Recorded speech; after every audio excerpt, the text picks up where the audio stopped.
Tak vidím, že ani ty mi to moc neveríš, že to plávalo v Dunaji. Plávalo to v Dunaji, posledný exemplár bol videný v 50. rokoch, respektíve v 60. rokoch pri Sape a odhadovali mi okolo 500-600 kg vtedy. V minulosti, teda v 19. storočí a dávnejšie, sa vízy a ostatné druhy menších jeseterov, teda menších v úvodzovkách, tiež dorastali dosť veľkých rozmerov niektoré druhy.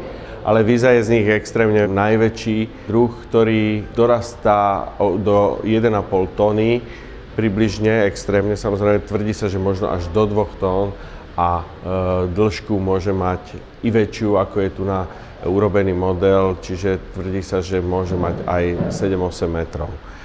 Tento exemplár má 6,4 metra, pri tejto dĺžke by mohol vážiť niečo okolo tony. Je to celkom zaujímavé to tu sledovať, pretože tá víza naozaj je 50 metrov od Dunaja, kde sa pôvodne vyskytovala a často počúvame práve otázky, že je pravda, že tu žili také veľké ryby a podobne.